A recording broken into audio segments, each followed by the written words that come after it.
ನಮಸ್ಕಾರ, news it 4 ಗೆ ಸ್ವಾಗತ. ನಾನು ನವಿತಾ ಜೈನ್.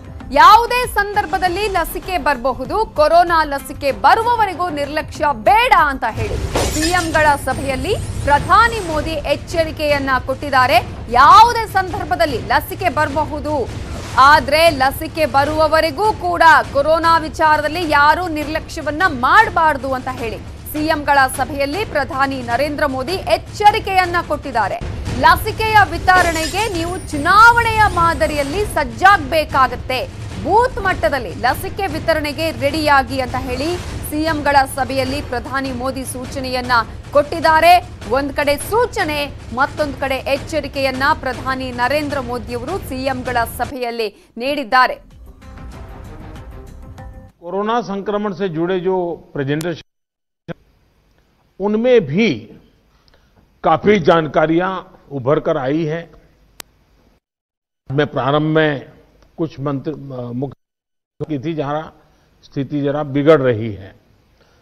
जहां तक वैक्सीन का सवाल है, वैक्सीन की स्थिति और डिस्ट्रीब्यूशन को लेकर भी कुछ भी चर्चाएं हुई है। एक प्रकार से मीडिया में जो चलता है वो अलग चीज होती है, हमें तो इन चीजों को ऑथेंटिकली ही आगे बढ़ना पड़ेगा, फिल्म का हिस्सा है। लेकिन फिर भी काफी चित्र स्पष्ट हुआ है। एक समय था जब हम सभी के सामने चुनौती जान ताकत से लड़ने की थी, लेकिन देश के संगठित प्रयासों ने इस चुनौती से मुकाबला किया, नुकसान को कम से कम रखा।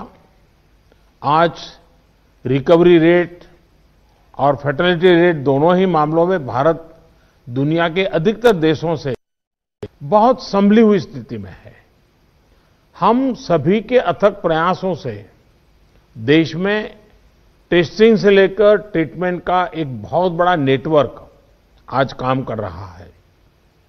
इस नेटवर्क का ಒಂದ್ ಕಡೆ ಪ್ರಧಾನಿ ನರೇಂದ್ರ ಮೋದಿ ಎಚ್ಚರಿಕೆಯ ಜೊತೆಗೆ ಸೂಚನೆಯನ್ನ ಕೂಡ ಕೊಟ್ಟಿದ್ದಾರೆ. ಹಾಗಾದ್ರೆ ಯಾವ ರೀತಿಯ ಎಚ್ಚರಿಕೆಯನ್ನ ನಾವು ವಹಿಸಬೇಕಾಗತ್ತೆ, ಇನ್ನೂ ಕೂಡ ಯಾವ ರೀತಿಯಾಗಿ ಕ್ರಮಗಳನ್ನ ಕೈಗೊಳ್ಳಬೇಕಾಗತ್ತೆ ಅನ್ನೋದ್ರ ಬಗ್ಗೆ ಮಾತನಾಡೋದಕ್ಕೆ ನಮ್ಮ ಜೊತೆ ಈಗ ಜಯದೇವ ಆಸ್ಪತ್ರೆಯ ನಿರ್ದೇಶಕರಾಗಿರುವ ಡಾಕ್ಟರ್ ಮಂಜುನಾಥ್ ಅವರು ಫೋನ್ ಸಂಪರ್ಕದಲ್ಲಿದ್ದಾರೆ. ನಮಸ್ತೆ ಸರ್. ನಮಸ್ತೆ. ಪ್ರಧಾನಿ ನರೇಂದ್ರ ಮೋದಿ ಅವರು ಎಚ್ಚರಿಕೆ ಮತ್ತು ಸೂಚನೆ ಎರಡೂ ಕೂಡ ಕೊಟ್ಟಿದ್ದಾರೆ. ಯಾಕಂದ್ರೆ ಜನ ಈಗ ಕೊರೋನಾ ಇಲ್ವೇನೋ ಅನ್ನುವ ರೀತಿಯಲ್ಲಿ ಇದ್ದಾರೆ ಅಂತ ಹೇಳಿ, ಸೊ ಮತ್ತು ಎಚ್ಚರಿಕೆಯನ್ನ ಹೇಗೆ ವಹಿಸಬೇಕಾಗತ್ತೆ, ಯಾವ ರೀತಿಯಾಗಿ ಜನ ಇನ್ನೂ ಕೂಡ ನಾವು ಮೊದಲಿನ ರೀತಿಯಲ್ಲೇ ಎಚ್ಚರಿಕೆಯನ್ನು ವಹಿಸಬೇಕು ಅಂತ ಹೇಳ್ತೀರಿ? ಯಾಕೆಂದ್ರೆ ಈ ಕೊರೋನಾ ಸೋಂಕು ಇದು ಮುಗ್ದಿಲ್ಲ, ಇದು ಹೌದು ಕಳೆದ 5-6 ವಾರಗಳಿಂದ ಕಡಿಮೆ ಆಗ್ತಾ ಇರೋದು ನಿಜ.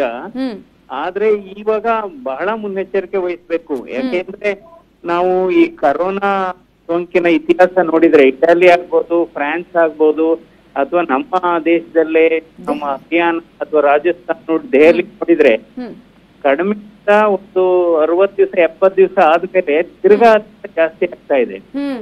ಸೊ ಅದರಿಂದ ಇವಾಗ ಜನ ಮೊದಲು ಯಾವ ರೀತಿ ಎಚ್ಚರಿಕೆ ಕಟ್ಟುನಿಟ್ಟಿನಿಂದ ಪಾಲಿಸ್ತಾ ಇದ್ರು, ಅದೇ ರೀತಿ ಇನ್ನೂ 3 ರಿಂದ 6 ತಿಂಗಳು ನಾವು ಕಟ್ಟುನಿಟ್ಟಾಗಿ ಈ ಮಾರ್ಗಸೂಚಿಗಳನ್ನ ಪಾಲಿಸ್ಬೇಕು. ಕಡಿಮೆ ಆಗೋಯ್ತು ಅಂದ್ಬಿಟ್ಟು ತುಂಬಾ ಮೈಮರಿಯೋದು, ಬೇಜವಾಬ್ದಾರಿಯಿಂದ ವರ್ತಿಸಿದ್ರೆ ಡೆಫಿನೆಟ್ ಆಗಿ ಇದು ರಿಬೌಂಡ್ ಎಫೆಕ್ಟ್ ಆಗುತ್ತೆ. ಆಮೇಲೆ ತುಂಬಾ ಕೇಸಸ್ ಜಾಸ್ತಿ ಆಗುತ್ತೆ. ಈಗಾಗ್ಲೇ 9 ತಿಂಗಳಿಂದ ಜನ ನರಳಿದ್ದಾರೆ, ಬದುಕು ಎಲ್ಲ ಕೊಚ್ಚಿ ಹೋಗಿದೆ. ಅದರಿಂದ ಮಾಸ್ಕ್ ಅನ್ನ ಕಂಪಲ್ಸರಿ ಧರಿಸ್ಬೇಕು, ಸರಿಯಾಗಿ ಧರಿಸ್ಬೇಕು, ಮಾತನಾಡುವಾಗ ಮಾಸ್ಕ್ ಅನ್ನ ಹಾಕೋಬೇಕು.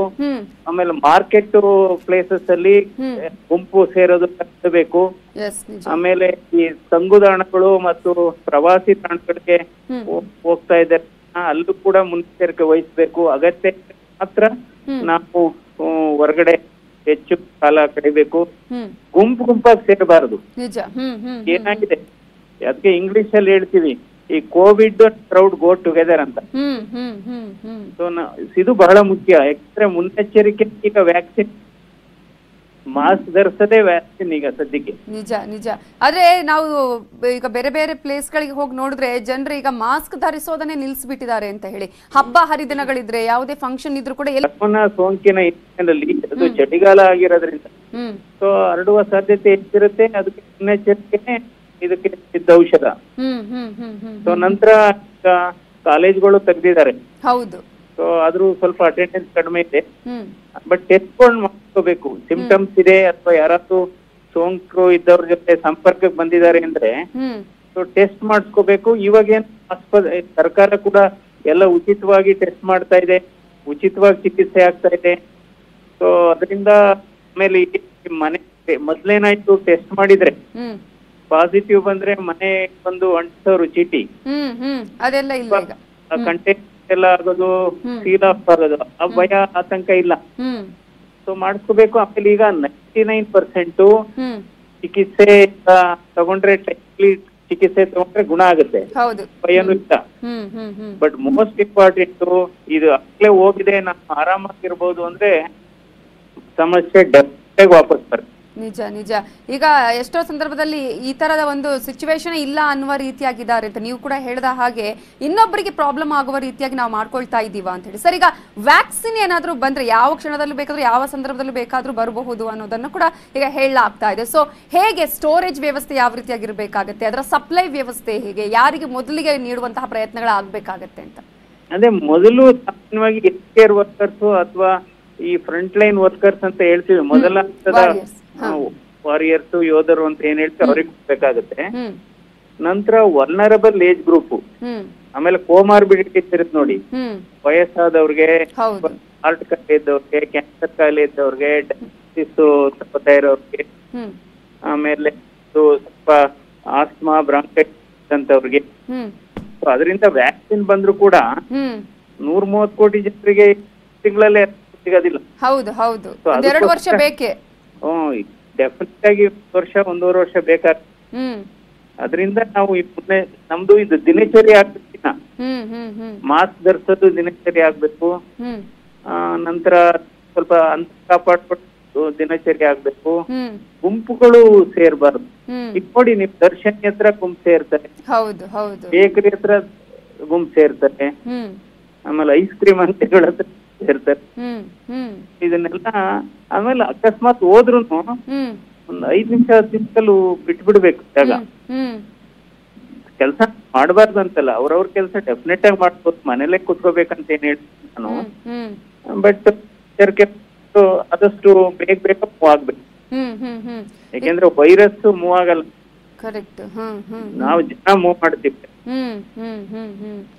ಈಗ ಚಳಿಗಾಲ ಇರೋದ್ರಿಂದ ಸರ್ ಈಗ ಬಹಳ ಕಷ್ಟ ಅಂತ ಹೇಳಿ, ಯಾಕಂದ್ರೆ ನಾವು ಯಾವುದೇ ಒಂದು ಸಣ್ಣ ಇದಾದ್ರೂ ಕೂಡ, ಎಲರ್ಜಿ ಆದ್ರೂ ಕೂಡ ಚಳಿಗಾಲದಲ್ಲಿ ಅದು ಹಿಂದೆ ಇರೋದಿಲ್ಲ. ಬಟ್ ಚಳಿಗಾಲ ಬಂದ ತಕ್ಷಣ ಅದು ಸ್ವಲ್ಪ ಮತ್ತೆ ನೋವು ಬರುವಂತದ್ದು ಅಥವಾ ಬೇರೆ ಬೇರೆ ಪ್ರಾಬ್ಲಮ್ ಆಗುವಂತದ್ದು ಕಾಣಿಸ್ತಾ ಇದೆ ಅಂತ ಹೇಳಿ. ಸೊ ಇದು ಇನ್ನಷ್ಟು ಉಲ್ಬಣ ಆಗುವ ಚಾನ್ಸಸ್ ಇರುತ್ತಲ್ಲ ಈ ಸಂದರ್ಭದಲ್ಲಿ ಅಂತ? ಅಲ್ಲ, ಅದೇ ಚಳಿಗಾಲ ಕೆಲವು ಸ್ವಲ್ಪ ಜಾಸ್ತಿ ಇರುತ್ತೆ, ಆದ್ರೂ ಅಂತ ಪರೀಕ್ಷೆ ಏನಿರುತ್ತೆ ಒಂದು ಎಷ್ಟು ತರ ಇರುತ್ತೆ.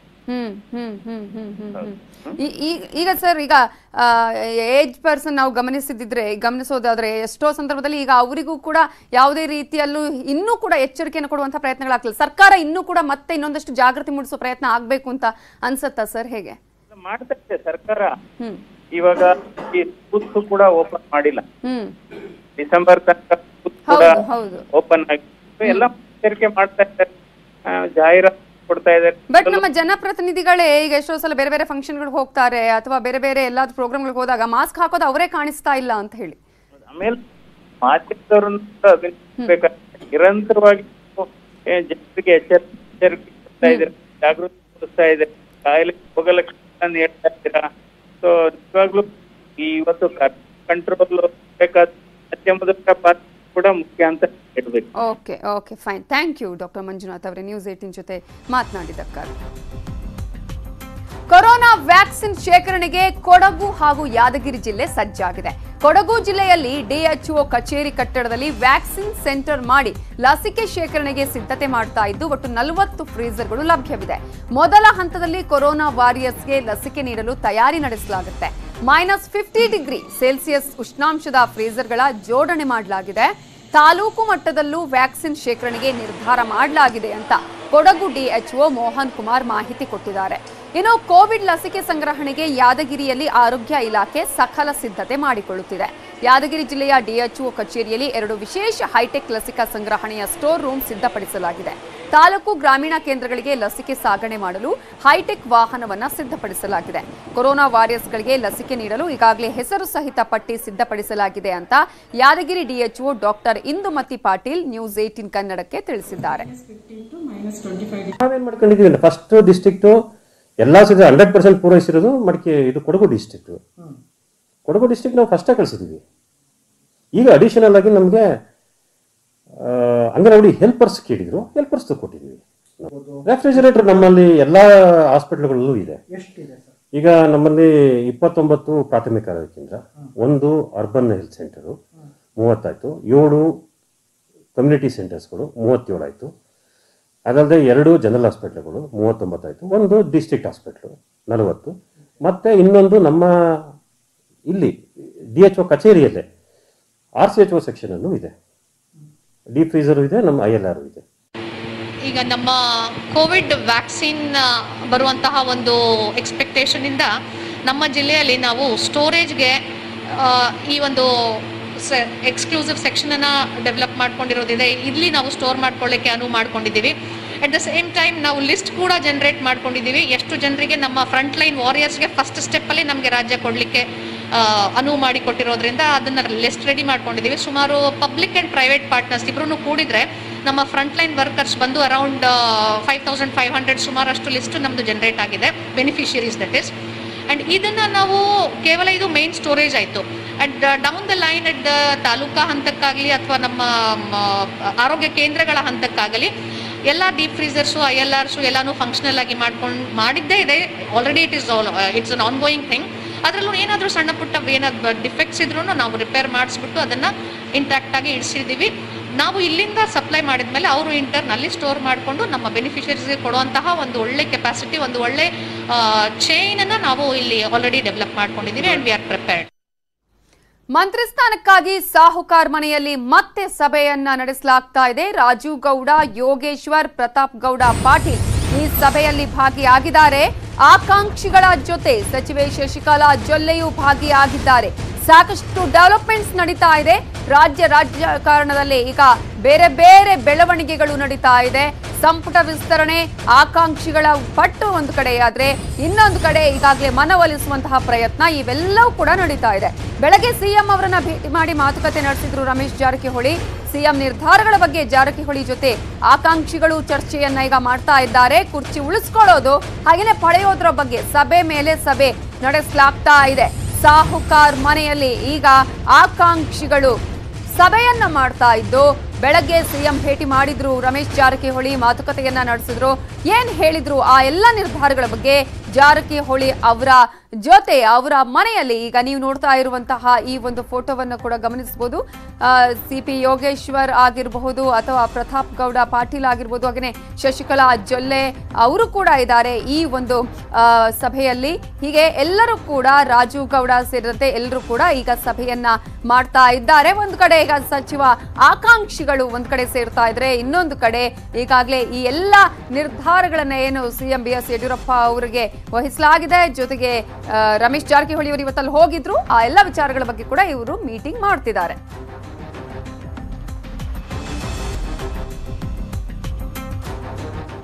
ರಾಜ್ಯ ರಾಜಕಾರಣದಲ್ಲಿ ಏನಾಗ್ತಾ ಇದೆ ಅನ್ನೋದು, ವಾಹನಗಳಲ್ಲಿ ಈ ಡ್ರೈವರ್ ಐ ಮಷೀನ್ ಚಾಲಕನಿಗೆ ಆಪ್ತ ಸಹಾಯಕವಾಗಿದೆ ಈ ಮಿನಿ ರೋಬೋ. ವಾಹನಗಳಲ್ಲಿ ಡ್ರೈವರ್ ಐ ಮಷೀನ್ ಅನ್ನ ಮಾಡಲಾಗಿದ್ದು ಈಗ ಹೊಸತೊಂದು ಅನ್ವೇಷಣೆ ಆಗಿದೆ. ಜಗತ್ತಿನಲ್ಲಿ ಅತಿ ಹೆಚ್ಚು ಅಪಘಾತ, ಸಾವು ಕೂಡ ಸಂಭವಿಸ್ತಾ ಇದೆ. ಸೊ ಈ ಹಿನ್ನೆಲೆಯಲ್ಲಿ 2018ರ ರಸ್ತೆ ಅಪಘಾತದಲ್ಲಿ 199 ದೇಶಗಳಲ್ಲಿ ಮೊದಲ ಸ್ಥಾನವನ್ನ ಪಡೆದಿದ್ದು, ಕೃತಕ ಬುದ್ಧಿಮತ್ತೆಯಿಂದ ತುಂಬಿದ ಡ್ರೈವರ್ ಐ ತಂತ್ರಜ್ಞಾನವನ್ನ ಈಗ ಮಾಡಲಾಗಿದೆ.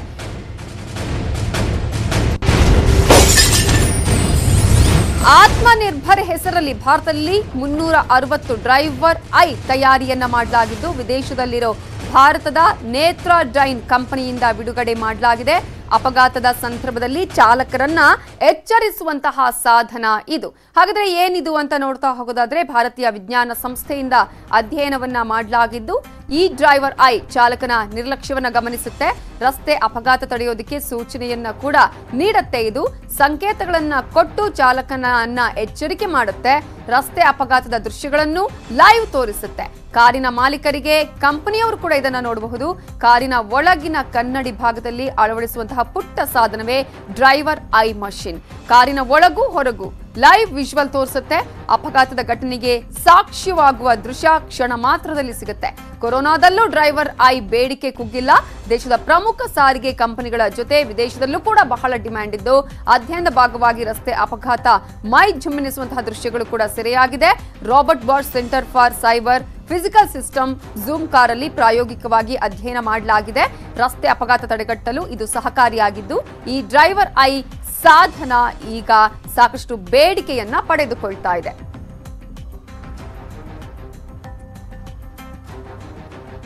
Main intent of the product is to improve road and vehicle safety.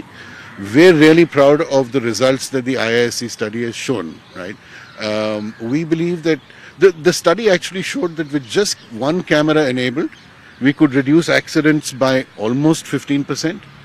We believe that with the second inward-looking camera, which monitors the driver fatigue, driver drowsiness, driver distraction, we believe that there is enough scope for that number to double from 15 to 30%, right? And if we can reduce accidents in India by about 30% with a product that we are proud of designing and making in India, then that will be a huge achievement for us and that will have a huge impact on our country itself. Yeah, this is a great product, uses some of the autonomous driving technology, latest machine learning and artificial intelligence tools. And as you can see, there are 4 cameras in this product, one which looks at the road, and it is an active safety. That means if, for example, if you're driving close to another vehicle, it will warn you that you should apply a brake. If you are over the speed limit, it will tell you you should slow down. If you do a hard brake or a hard acceleration, you are doing a rough driving, then also it will give you a real-time audio message so that you should correct it. At the same time, the inward camera monitors your activities and tells if you are, for example, sleepy or drowsy. It will ask you to stay alert. If you're not wearing a seat belt, it will ask you to wear the seat belt, and that's how it keeps you safe and makes the whole driving environment safer for everyone. ದಿನ ಬೆಳಗಾದ್ರೆ ಅಥವಾ ಯಾವುದೇ ಸಂದರ್ಭದಲ್ಲೂ ಕೂಡ ನೀವು coffee tea ಕುಡಿತೀರಾ? Tea coffee ಕುಡಿಯೋದಕ್ಕೆ ನೀವು daily ಅಂಗಡಿಗೆ ಹೋಗ್ತೀರಾ? ಪ್ಲಾಸ್ಟಿಕ್ ಪೇಪರ್ ಕಪ್ ಅಲ್ಲಿ ಟೀ ಕಾಫಿನ ಕುಡಿತೀರಾ? ಹಾಗಾದ್ರೆ ನೀವು ಈ ಸ್ಟೋರಿಯನ್ನ ನೋಡ್ಲೇಬೇಕು. ಯಾಕೆ ಅನ್ನೋದನ್ನ ನಾವು ಹೇಳ್ತಾ ಹೋಗ್ತೇವೆ. ಆಲ್ಮೋಸ್ಟ್ ಎಲ್ಲರೂ ಕೂಡ ಒಂದಲ್ಲ ಒಂದು ಸಲ ಕಾಫಿ ಟೀನ ದಿನದಲ್ಲಿ ಕುಡಿತಾರೆ. ಅದರಲ್ಲಿ ಪ್ರಮುಖವಾಗಿ ಹೊರಗಡೆ ಹೋಗೋರು ಪ್ಲಾಸ್ಟಿಕ್ ಅಥವಾ ಪೇಪರ್ ಕಪ್ ಅಲ್ಲಿ ಕಾಫಿ ಟೀನ ಕುಡಿಯೋದು ಸಾಮಾನ್ಯ. ಯಾಕೆ ಕುಡಿಬಾರ್ದು? ಅತಿಯಾಗಿ ಪೇಪರ್ ಕಪ್ ಬಳಕೆ ಮಾಡಿದ್ರೆ ಅನಾರೋಗ್ಯ ಉಂಟಾಗುತ್ತೆ. ಪೇಪರ್ ಕಪ್ ಬಳಕೆ ಮಾಡೋರಿಗೆ ಆಪತ್ತು ಕಾದಿದ್ದು ಐಐಟಿ ಸಂಶೋಧನೆಯಲ್ಲಿ ಈ ಸ್ಫೋಟಕ ಮಾಹಿತಿ ಬಯಲಾಗಿದೆ. ಪೇಪರ್ ಕಪ್ಗಳ ಪ್ಲಾಸ್ಟಿಕ್ ಕಣ ನಿಮ್ಮ ದೇಹ ಸೇರುತ್ತೆ. ಹೆಚ್ಚು ಪೇಪರ್ ಕಪ್ನಲ್ಲಿ ಕುಡಿಯೋದು ಹಾನಿಕರ. ಬಿಸಿ ದ್ರಾವಣ ಹಾಕಿದ ತಕ್ಷಣ ಪ್ಲಾಸ್ಟಿಕ್ ಕರಗಿ ಅದು ದೇಹ ಸೇರುತ್ತೆ. ಪೇಪರ್ ಗ್ಲಾಸ್ ಅಲ್ಲಿ ಪಾಲಿಥೀನ್ ಪ್ಯಾರಾಥೀನ್ ಕೋಟಿಂಗ್ ಇರೋದ್ರಿಂದ ಹೊಟ್ಟೆ ನೋವು, ಮಲಬದ್ಧತೆ, ಹೊಟ್ಟೆ ಉಬ್ಬರ, ಕ್ಯಾನ್ಸರ್ ಇವೆಲ್ಲವೂ ಕೂಡ ಬರುವ ಚಾನ್ಸಸ್ ಕೂಡ ಇದೆ. ಇದೀಗ ಪೇಪರ್ ಕಪ್ ನಿಷೇಧಕ್ಕೂ ಕೂಡ ಚಿಂತನೆ ನಡೀತಾ ಇದೆ.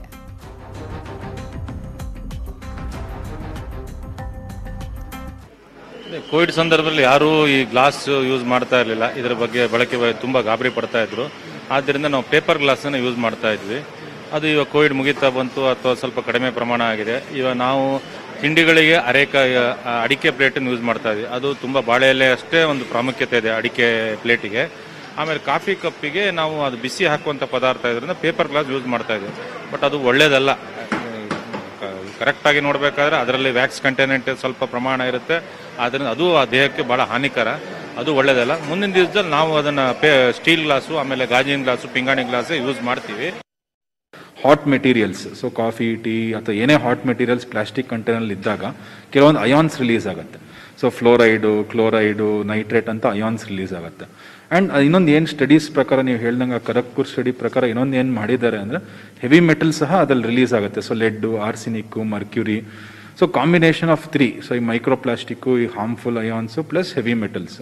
ಸೊ ಇದು over the period of time ಮತ್ತು ದೇಹದಲ್ಲಿ ಅಕ್ಯುಮುಲೇಟ್ ಆಗಿ ಸೊ ವೇರಿಯಸ್ ಆರ್ಗನ್ಸ್ಗೆ ಅಫೆಕ್ಟ್ ಆಗೋ ಚಾನ್ಸಸ್ ಇರುತ್ತೆ. ಸೊ ಹಾಗಾಗಿ ತುಂಬಾ ಜಾಸ್ತಿ ದಿನ ಇದರ ಸೇವನೆಯನ್ನ ಮಾಡಿದಾಗ ನಮ್ಮ ಹೊಟ್ಟೆ ಉಬ್ಬರುವಿಕೆ ಅಥವಾ ಹೊಟ್ಟೆ ನೋವು ಬರ್ತಕ್ಕಂಥದ್ದು, ಹೊಟ್ಟೆ ಹಿಂಡತಕ್ಕಂಥದ್ದು ಅಥವಾ ಇಂಟೆಸ್ಟೈನಲ್ ಅಬ್ಸ್ಟ್ರಕ್ಷನ್ ಆಗೋದು, ಸರಿಯಾಗಿ ಮೋಷನ್ ಆಗೋದಿಲ್ಲ, ಈ ಮಲಬದ್ಧತೆ ಆಗೋದು, ಸೊ ಇವೆಲ್ಲ ಸೈಡ್ ಎಫೆಕ್ಟ್ಗಳು ಆಗುವಂತ ಚಾನ್ಸಸ್ ಇರುತ್ತೆ. ಕೋವಿಡ್ ಬಂದ್ಮೇಲೆ ಈ ಪ್ಲಾಸ್ಟಿಕ್ ಗ್ಲಾಸ್ಗಳೇನಿದೆ ಈ ಥರ ಪೇಪರ್ ಗ್ಲಾಸ್ಗಳನ್ನ ನಾವು ಯೂಸ್ ಮಾಡ್ತಾ ಇದ್ವಿ. ಈ ಪೇಪರ್ ಗ್ಲಾಸ್ನಲ್ಲೂ ಕೂಡ ಕೋಟಿಂಗಲ್ಲೆಲ್ಲ ನಾವು ಈಗ ಅದು ಬಿಸಿ ತೆಗೆದಾಗ ಅದರಲ್ಲಿ ಪ್ಲಾಸ್ಟಿಕ್ ಅಂಶನೂ ದೇಹಕ್ಕೆ ಸೇರ್ತದೆ ಅಂತಕ್ಕಂಥ ಒಂದು ರಿಪೋರ್ಟ್ ಬಂತು. ಪೇಪರ್ ಗ್ಲಾಸ್ ಪ್ಲಾಸ್ಟಿಕಲ್ಲಿ ಕುಡಿದ್ರೆ ತೊಂದರೆ, ಪೇಪರ್ ಗ್ಲಾಸ್ ಕೊಡಬೇಕು ಅಂತ ಹೇಳಿದಾರೆ. ಈಗ ಪೇಪರ್ ಗ್ಲಾಸಲ್ಲಿ ಕೊಡ್ತಾರೆ, ಅದು ಯಾರಿಗೆ ಗೊತ್ತಿರ್ತಾವಲ್ಲ, ನಮಗೂ ಗೊತ್ತಿರಲ್ಲ, ಅವ್ರು ಕೊಡ್ತಾರೆ, ನಾವು ಕುಡಿತೀವಿ.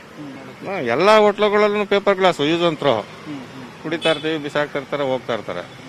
ಮೇಲಧಿಕಾರಿಗಳ ಹತ್ರ ಚರ್ಚೆನೂ ಮಾಡ್ತೀವಿ. ಏನಾದರೂ ಬೈ ಚಾನ್ಸ್ ಏನಾದರೂ ಎಂಟೈರ್ ಬ್ಯಾಂಗ್ಳೂರ್ ಅಟ್ಲೀಸ್ಟ್ BBMPಲಿ ಏನಾದರೂ ಪೇಪರ್ ಕಪ್ಸ್ನ ಅವಾಯ್ಡ್ ಮಾಡ್ಬೋದಾ, ಹೇಗೆ ಏನು ಅಂತ ಇದು ಚರ್ಚೆ ಮಾಡಿ. ಯಾಕೆಂದರೆ ಇದು ದೊಡ್ಡ ವಿಷಯ, ದೊಡ್ಡ ಮಟ್ಟದಲ್ಲಿ ಇದೆಲ್ಲ ನಡೀತಾ ಇದೆ.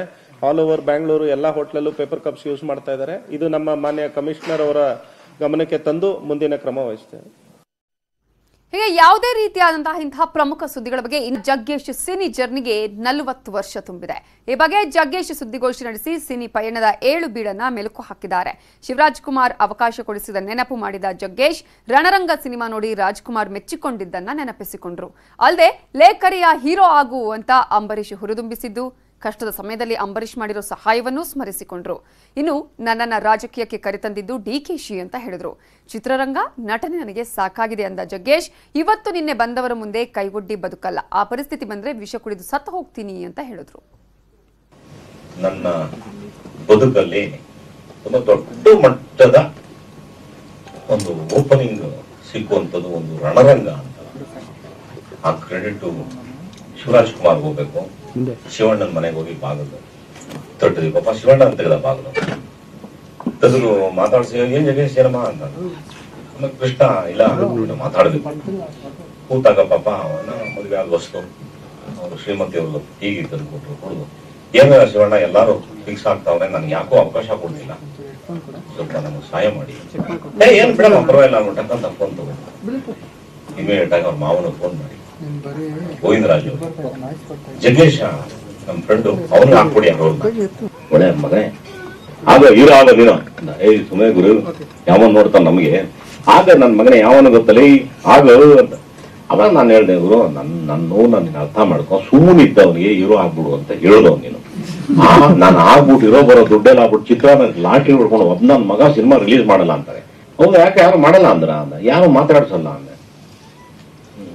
ಆಯ್ತು ಬೆಳಗ್ಗೆ ಮಾತಾಡ್ತೀನಿ ಹೋಗು ನೀನು, ನಿನ್ನ ಹಾಕ್ಬೇಡ ಜಾಸ್ತಿ ಆಗ್ಬಿಟ್ಟಿದೆ, ಹೋಗಿ ಮುಚ್ಕೋಬೋದು ನನ್ನ ಮಗನೇ ಅಂತ ಬೈದ್ಬಿಟ್ಟು ಕಳಿಸಿದ್ರು. ಬೆಳಗ್ಗೆ ನೋಡಿದ್ರೆ ಮಾಣಿಕ್ ಚಂದ್ ಅಂತ ಅವರು ಬರಪ್ಪ ಆಫೀಸ್ಗೆ ಅಂಬರೀಶ್ ಫೋನ್ ಮಾಡಿದ್ರು. ಬೆಳಗ್ಗೆ ಏನು ಅಂಬರೀಶ್ ಹೇಳಿದ್ರು, ಆತ ಅವನ ಕೈಯಿಂದ 5 ಲಕ್ಷ ಹಾಕ್ಬಿಟ್ಟು ಅಗ್ರಿಮೆಂಟು ಸೈನ್ ಅದ್ರೊಳಗೆ ಹಾಕೋನೆ.